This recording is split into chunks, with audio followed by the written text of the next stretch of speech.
Hoy es un capítulo de historias y de historias lamentablemente bastante tristes. Pero si te quedas, las escuchas y adquieres la lección que te quiero compartir, créeme que podría salvarte la vida a ti tal vez o a un ser querido. No son historias fáciles, son historias realmente tristes si empatizas con las personas. Y para empezar te voy a dar un dato concreto que me parece que ya he compartido alguna vez, pero es que es muy importante. Las mujeres con cáncer de mama que utilizan pseudoterapias incrementan su riesgo de muerte en un 470%. Una mujer con cáncer de mama que utiliza pseudoterapias tiene casi 5 veces más probabilidad de morir que una mujer en la misma circunstancia pero que no usa pseudoterapias. Hoy vamos a hablar de 3 historias que tienen relación con pseudoterapias, terapias alternativas, terapeutas, etcétera, etcétera, que te van a ser tremendamente útiles como concientización. Y antes de empezar directamente con las 3 historias que te voy a platicar, primero quiero hacer 2 comentarios. Número 1, debes tener bien presente, como he dicho en muchas otras ocasiones, que no estoy aquí para caerte bien, para ser tu amigo ni ser tu compadre. Si eso sucede, qué bueno, pero si con tal de darte información que te pueda ser útil para tu salud, tengo que caerte mal, pues ni modo, es un precio que estoy más que dispuesto a pagar. Entonces recuerda, no vengo aquí a decirte cosas bonitas, cosas rápidas, ni a darte, y esto es bien importante, nunca darte falsas esperanzas. Y el punto número 2 es mencionarte la fuente de estas 3 historias, que es un libro que, aunque todavía no termino, definitivamente te recomiendo, que se llama Medicina sin engaños, de J.M. Mulet. De hecho, este es el 3er libro que estoy leyendo de él, porque la verdad que me gusta bastante su forma de divulgar la ciencia, porque realmente son libros de divulgación. Y te recomiendo mucho que lo sigas en Twitter. Me parece que es la única red social que él realmente usa. Y bueno, se llama Medicina sin engaños, J.M. Mulet. Aquí lo estarás viendo en pantalla. Y todo lo que necesitas saber sobre los peligros de la medicina alternativa. Bueno, pues dicho esos 2 puntos, ahora sí vamos a empezar con la primera historia. Esta primera historia la comparte el autor, que es una historia real de una de sus seguidoras en un blog que tenía en su momento en internet, y reitero, lo voy a leer casi textual. Tras perder a su madre por un cáncer hace unos años, habían diagnosticado también a su hermana. Era una entusiasta de todo lo natural y alternativo, a la que le diagnosticaron un cáncer cervical en fase muy temprana, que se podría solucionar con una intervención de cirugía menor. Ni siquiera precisaría pasar una sola noche en el hospital. Pero para estupor de la hermana, la paciente decidió que no quería ser víctima de la pérfida medicina oficial y renunció al tratamiento y se puso en manos de terapeutas alternativos. Empezó con una ginecóloga natural que le recetó aceite de Pompeya, un producto cosmético, y setas anticancerígenas naturales. 100 euros la visita, 50 el aceite y 65 las setas. Cuando fue muy obvio que el tumor seguía creciendo, dijo que no podía hacer nada más por ella y la derivó a otro especialista para un tratamiento aún más agresivo. Eso sí, de buen rollo.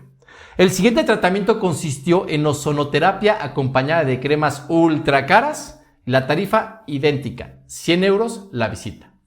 En una clínica preciosa con personal amabilísimo, le aplicaban directamente ozono en la zona vaginal, lo que le produjo tremendas quemaduras, de forma que había días en los que después de las sesiones no podía ni ir al baño por el dolor y la quemazón. No obstante, en la consulta el médico, muy majo y muy simpático, eso sí, le decía que eso era la evolución normal del tratamiento, pero que podría aminorar el dolor con un jabón especial que casualmente vendían ellos, hecho con la tierra de un glaciar, o con unas cremas de avena, como de costumbre, 50 euros la más barata. Ante cualquier protesta o crítica de la desesperada hermana, la enferma respondía que su actitud le transmitía una energía negativa perjudicial para su proceso de curación. Toda su vida giraba alrededor de lo que le decían sus médicos. Por supuesto que toda su comida tenía que ser ecológica y su casa debía ajustarse a los patrones del Feng Shui, etc. Mientras tanto, el cáncer seguía avanzando y su relación familiar se estaba deteriorando debido a la negativa de atender a razones y someterse a la intervención, que recordemos era una intervención muy sencilla que ni siquiera requería una estancia de una sola noche en el hospital. Hasta aquí llega la historia porque para cuando el autor escribió y publicó el libro todavía no tenía un desenlace. De corazón, ojalá, espero que haya sido positivo, pero ciertamente como pinta la historia es poco probable que tenga un desenlace o haya tenido un desenlace que me gustaría contar.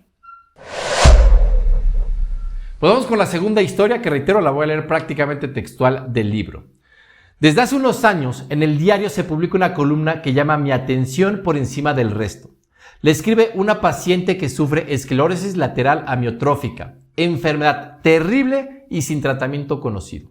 Esta enfermedad se puso de moda en el verano del 2014 por la campaña Ice Bucket Challenge, cosa que por cierto yo recuerdo perfectamente y seguramente tú también, que pretendía concienciar a la gente arrojándose un cubo de agua helada por encima. La enfermedad existía antes de esta campaña y seguirá existiendo ahora que ya nos hemos olvidado. En los últimos años ha escrito, la chica de la columna, cómo su dolencia le ha ido restando facultades poco a poco, hasta acabar postrándola en una silla de ruedas e incapacitándola para hablar, por lo que se comunica únicamente con un teclado de ordenador e internet.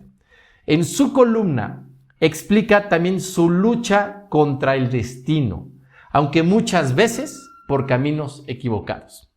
Durante estos años ha pasado por todos los terapeutas alternativos de la ciudad y ha probado tratamientos como la ozonoterapia homeopática. Al principio se le notaba entusiasmada, siempre decía que experimentaba alguna mejoría, pero cuando el progreso de la enfermedad se hacía patente, probaba otra terapia, aún más estrambótica si era posible. Su tiempo libre lo invertía en contactar por internet con gente que sufriera su misma enfermedad. Pero estas páginas, como buitres en la carroña, están plagadas de charlatanes que ofrecen sus remedios mágicos a pacientes o familiares desesperados. Da igual lo grave que sea la enfermedad o lo disparatado que sea el tratamiento. Siempre encontrarás un video en YouTube de alguien que jura que se ha curado de una dolencia muy grave con un tratamiento muy raro que la medicina oficial no autoriza. Eso sí, presionada por la mafia de las grandes compañías farmacéuticas. Al final, ella cayó en las peores manos. Un médico de Perú la convenció de que tenía un método infalible para curar su enfermedad mediante un autotrasplante de células madre. En su columna contaba que le habían asegurado que las ventajas eran patentes desde el primer día y que podría salir por su propio pie de la clínica. ¿Quién no se hubiera ilusionado con estas perspectivas? Así recaudó dinero mediante carreras benéficas y galas solidarias hasta conseguir los billetes del boleto de avión. Y aquí empezó una pesadilla más dura que la anterior. El desplazamiento a Perú fue peor que un castigo y, como era de esperar, la operación resultó ser una total estafa. Y el regreso una odisea con una deuda de 30,000 euros. Leer su relato me sumía en una gran tristeza y a la vez en la impotencia. Me enteré de que vivía sola a una calle de la casa de mis padres. Pero ¿qué podía hacer? Desde el punto de vista científico, su enfermedad no tiene tratamiento y su estado es irreversible. Eso ya se lo han dicho antes que yo muchos médicos. Solo puedo ofrecer consuelo. ¿Por qué se puso en manos de charlatanes y estafadores? Sus columnas de prensa antes del viaje a Perú destilan una fe y una esperanza estremecedora. Esperanza que le habían vendido a precio de oro. Yo solo podía decirle que la operación era un engaño y quitarle la esperanza. Y la esperanza tiene mejor precio en el mercado que el consuelo. Y ahora vamos con la tercera historia, que de hecho estoy bastante seguro que tal vez ya la conozcas, porque es de un personaje pues bastante importante, al menos en la cultura actual, que es Steve Jobs. Leo, reitero, textual.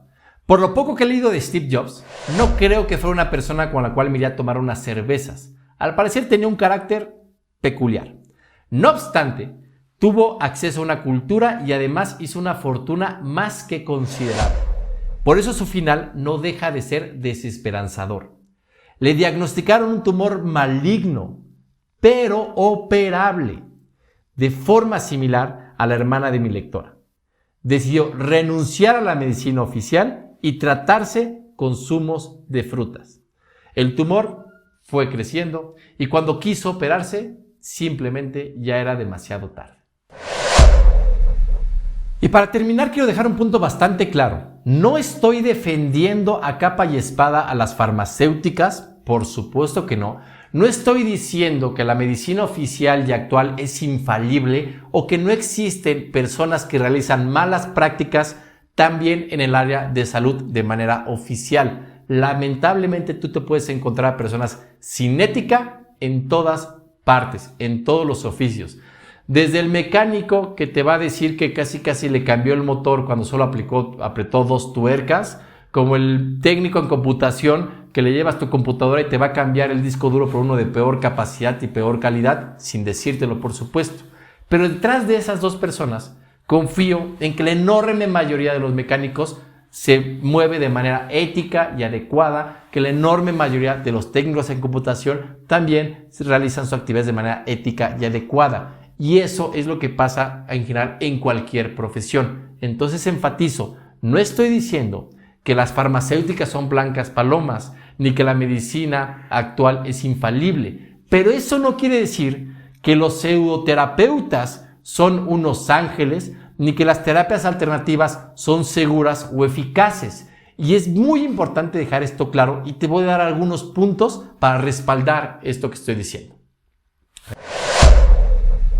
¿Y a qué me refiero con esto? Es que los medicamentos y las terapias reconocidas, oficiales, tienen que pasar por un proceso muy riguroso y robusto para comprobar que efectivamente son eficientes y seguras y que en el caso que tengan tal vez algún efecto o posible efecto adverso, porque hay que ser claros, por supuesto que los pueden tener, este es mucho menor en costo-beneficio que los beneficios que van a tener si se usan de manera adecuada, porque ojo con esto, es distinto que tú te automediques.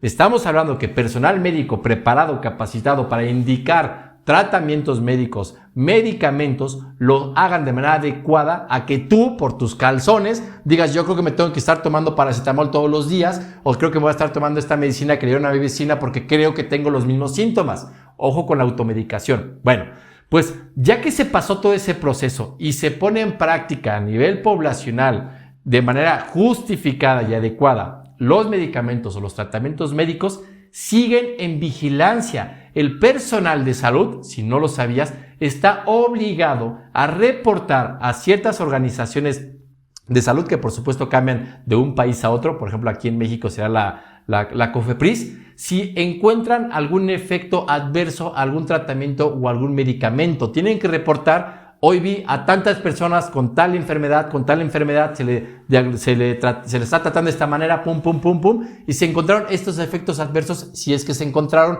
pasó con esto, etcétera, etcétera. De esta manera, estas instituciones, organizaciones recopilan la información y en el caso que encuentren algo extraño, toman acción sobre ello. Pero enfatizo, siguen estando en vigilancia permanente cuando ya se están aplicando y van evolucionando cuando se encuentran obviamente mejores opciones o se va conociendo más del tema. Te aseguro que el tratamiento para prácticamente cualquier enfermedad que te imagines que sea tratable no es el mismo hoy que era hace 40 años o hace 30 años o hace 10 años. Pero en las terapias alternativas, en los pseudoterapeutas, como están totalmente fuera de la ley, no están regularizados porque al fin y al cabo están haciendo algo de manera paralela a las organizaciones y al personal realmente capacitado legalmente para dichas acciones, pues ¿a quién le reportan? no lo reportan. Entonces hay obviamente un montón de casos como los que estaba platicando que simplemente no salen a la luz y que puede ser muchísimo más de lo que nos imaginamos. Es como decir, saber con certeza cuántos narcotraficantes hay.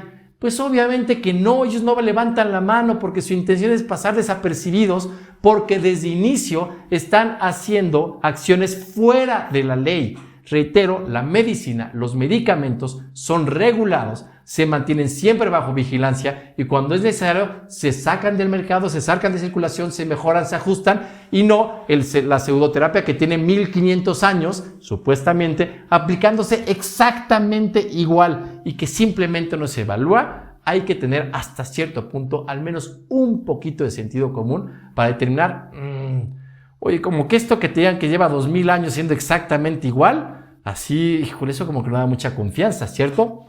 Bueno, pues espero que te haya sido de utilidad estas 3 historias que te comenté. Enfatizo, mi intención no es caerte bien, es darte información que te pueda ser útil para tu salud, para ti o para realmente tus seres queridos. Me despido y nos estamos viendo en el siguiente capítulo.